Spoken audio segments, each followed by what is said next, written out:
By 2074, humanity had finally conquered imperfection, and in doing so, we destroyed the very meaning of being human.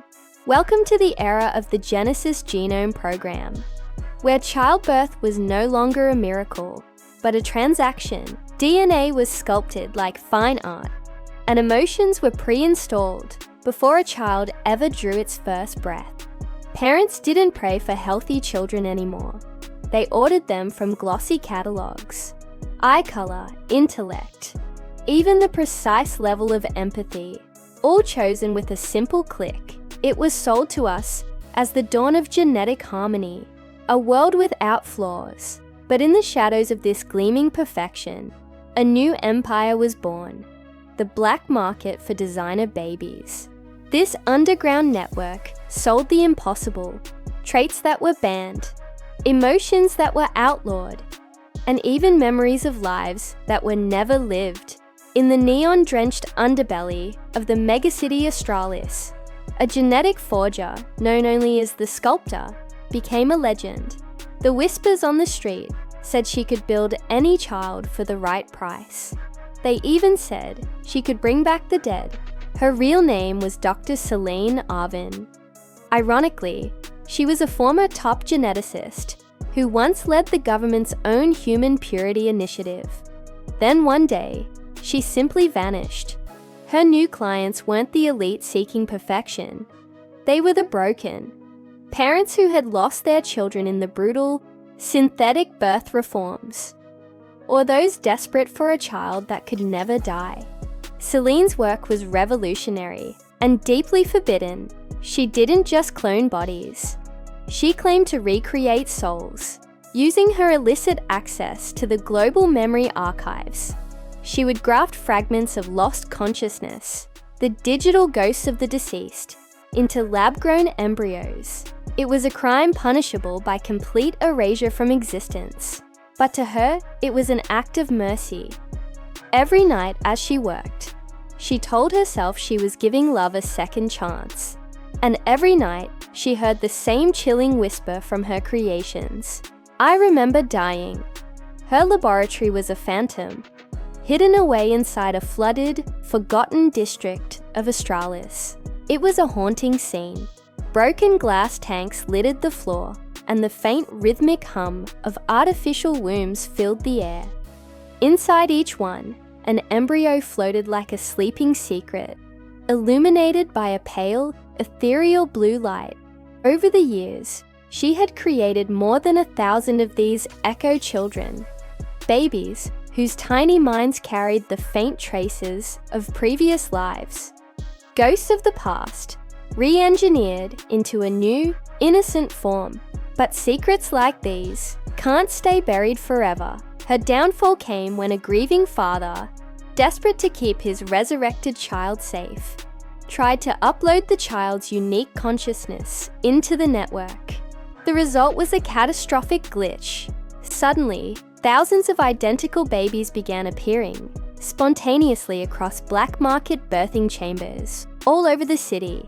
The system was in chaos. The government finally had a lead. When the enforcers breached her lab, Selena didn't resist. She stood calmly amidst her work, a creator facing the consequences. You don't understand, she told the investigators, her voice steady. They aren't just clones, they are memories. Trying again. During her interrogation, they tried to break her. They showed her footage of her final, most personal experiment.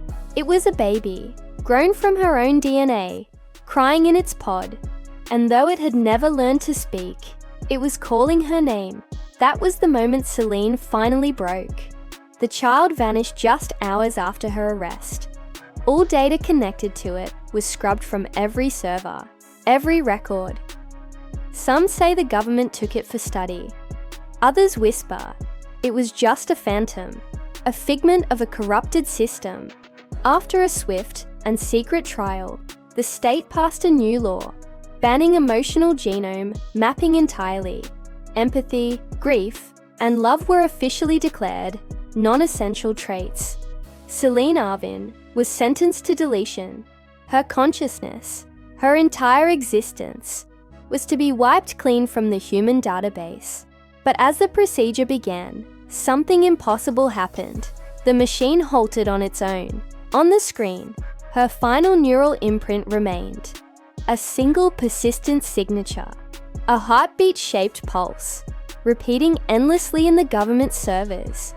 The system could only label it genetic anomaly, origin unknown. Years have passed.